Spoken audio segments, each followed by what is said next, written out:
Hi friends, Savitramma ಚಾನಲ್ಗೆ ಸ್ವಾಗತ. ಇವತ್ತು ವಯಸ್ಸಾದಂತೆ ಕಾಣಿಸಿಕೊಳ್ಳುವ ಮಂಡಿ ನೋವಿಗೆ ಯಾವ ರೀತಿ ಮನಮದ್ದನ್ನು ಮಾಡಿಕೊಂಡು ಅದಕ್ಕೆ ಪರಿಹಾರವನ್ನು ಮಾಡಿಕೊಳ್ಳಬಹುದು ಎಂಬುದನ್ನು ಈ ವಿಡಿಯೋದಲ್ಲಿ ತಿಳಿಸ್ತೀನಿ. ಪೂರ್ತಿಯಾಗಿ ನೋಡಿ. ಇತ್ತೀಚಿನ ದಿನಗಳಲ್ಲಿ ಮಂಡಿ ನೋವಿಗೆ ಕಾರಣ ಏನು ಎಂಬುದನ್ನು ತಿಳ್ಕೊಳ್ಳೋಣ. ದೇಹದ ತೂಕ ಹೆಚ್ಚಾದಾಗ ಅದರ ಒತ್ತಡ ಹೆಚ್ಚಾದಂತೆ ಮಂಡಿ ನೋವು ಪ್ರಾರಂಭವಾಗುತ್ತದೆ. ಎರಡನೇದು ಜೀರ್ಣಾಂಗ ಸಮಸ್ಯೆ, ಅಂದರೆ ತಿಂದಂಥ ಆಹಾರ ಸರಿಯಾಗಿ ಜೀರ್ಣ ಆಗದೆ ವಾತ ವಿಕಾರವಾಗಿ ಅಲ್ಲಿ ವಾತ ನಮ್ಮ ಮಂಡಿಯ ಮೇಲೆ ಇರುವಂತಹ ಸ್ರಾವಿಕ ದ್ರವವನ್ನು ಡ್ರೈ ಮಾಡುತ್ತದೆ. ಆಗ ಮಂಡಿ ನೋವು ಶುರುವಾಗ್ತದೆ. ಇತ್ತೀಚಿನ ದಿನಗಳಲ್ಲಿ ಹೆಚ್ಚಾಗಿ ವಯಸ್ಸಾದ ಹೆಣ್ಣು ಮಕ್ಕಳಲ್ಲಿ ಮಂಡಿ ನೋವು ಕಾಣಿಸ್ಕೊಳ್ತಾ ಇದೆ. ಹಿಂದೆ ಒಲೆಯಲ್ಲಿ ಕುಳಿತುಕೊಂಡು ಅಡಿಗೆ ಮಾಡ್ತಿದ್ದರು, ಆವಾಗ ಯಾವ ಮಂಡಿ ನೋವು ಬರ್ತಿರಲಿಲ್ಲ. ಇತ್ತೀಚಿನ ದಿನಗಳಲ್ಲಿ ಮಾಡ್ರನ್ ಕಿಚನ್ ಉಪಯೋಗಿಸಿಕೊಂಡು ಗಂಟಾನುಗಟ್ಟಲೆ ನಿಂತ್ಕೊಂಡು ಅಡಿಗೆ ಮಾಡುವುದರಿಂದ ಮಂಡಿ ನೋವು ಹೆಚ್ಚಾಗಿದೆ. ಒಂದು ದಿನಕ್ಕೆ ಸಾಮಾನ್ಯವಾಗಿ ಮನುಷ್ಯ ಬೆಳಿಗ್ಗೆ 4 ಕಿಲೋಮೀಟ್ರು, ಸಂಜೆ 4 ಕಿಲೋಮೀಟ್ರು ಇದು ನಾರ್ಮಲ್ ವಾಕಬಲ್ ಆಗಿರುತ್ತದೆ. ಆದರೆ ಕೆಲವು ಫೀಲ್ಡ್ ವರ್ಕ್ ಮಾಡುವವರು ದಿನಕ್ಕೆ 10ರಿಂದ 20 ಕಿಲೋಮೀಟ್ರ್ ನಡೆಯುತ್ತಾರೆ. ಆ ನಡೆದಾಗ ಅದು ಒಂದು ಒತ್ತಡ ಮಂಡಿಯ ಮೇಲೆ ಬಿದ್ದು ಮಂಡಿ ಚುಪ್ಪು ಸವಿಯುವಂಥ ಸಾಧ್ಯತೆ ಇದೆ. ಇದರಿಂದಲೂ ಸಹ ನಮಗೆ ಮಂಡಿ ನೋವು ಕಾಣಿಸಿಕೊಳ್ಳುತ್ತದೆ. ಮೊದಲು 2 ಈರುಳ್ಳಿಯನ್ನು ತೆಗೆದುಕೊಳ್ಳಿ. ಈ ಈರುಳ್ಳಿಯಲ್ಲಿ ಆಂಟಿ ಇನ್ಫ್ಲಮೇಟ್ರಿ ಎಂಬ ಅಂಶ ಇದೆ. ಇದನ್ನು ಮಿಕ್ಸಿಯಲ್ಲಿ ಹಾಕಿ ಚೆನ್ನಾಗಿ ರುಬ್ಬಿ ಅದನ್ನು ಪೇಸ್ಟ್ ಮಾಡ್ಕೋಬೇಕಾಗ್ತದೆ.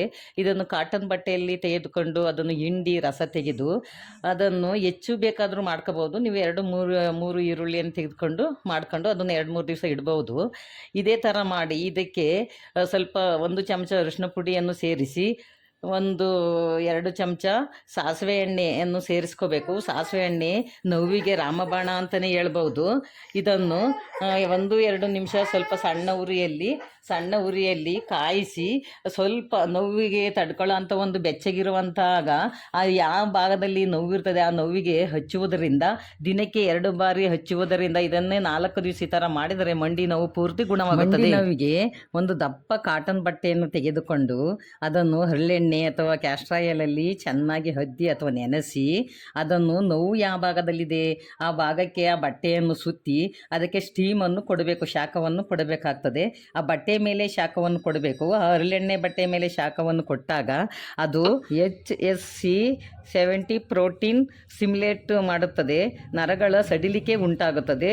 ಈ ರೀತಿ ಮಾಡುವುದರಿಂದ ಮಂಡಿ ನೋವು ಗುಣವಾಗುತ್ತದೆ. ಎಲ್ಲ ಆಯುರ್ವೇದ ಮೆಡಿಕಲ್ಗಳಲ್ಲಿ ನೀಲಗಿರಿ ಎಣ್ಣೆ ಸಿಗುತ್ತದೆ. ಅದನ್ನು 200 ml ನೀಲಗಿರಿ ಎಣ್ಣೆಯನ್ನು ತೆಗೆದುಕೊಳ್ಳಿ.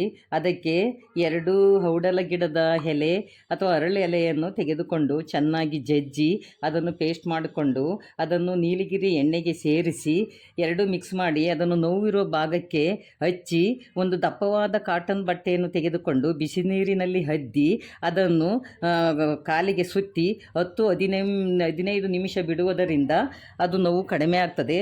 ಯಾವುದೇ ಪೇಯ್ನ್ ಕಿಲ್ಲರ್ ಮಾತ್ರೆಯನ್ನು ತೆಗೆದುಕೊಳ್ಳುವ ಅವಶ್ಯಕತೆ ಇರುವುದಿಲ್ಲ. ಖಂಡಿತವಾಗಿ ನೋವು ಕಡಿಮೆ ಆಗುತ್ತದೆ. ಇದನ್ನು 1 ದಿನ ಬಿಟ್ಟು 1 ದಿನ 8 ದಿವಸ ಇದೇ ರೀತಿ ಮಾಡಬೇಕಾಗುತ್ತದೆ. ಈ ಮಂಡಿ ನೋವಿನ ವಿಡಿಯೋವನ್ನು ಇಷ್ಟ ಆದರೆ ಎಲ್ಲರೂ ಕೂಡ ಲೈಕ್ ಮಾಡಿ, ಶೇರ್ ಮಾಡಿ, ಸಾವಿತ್ರಮ್ಮ ಚಾನಲ್ಗೆ ಸಬ್ಸ್ಕ್ರೈಬ್ ಮಾಡಿ. ಧನ್ಯವಾದಗಳು.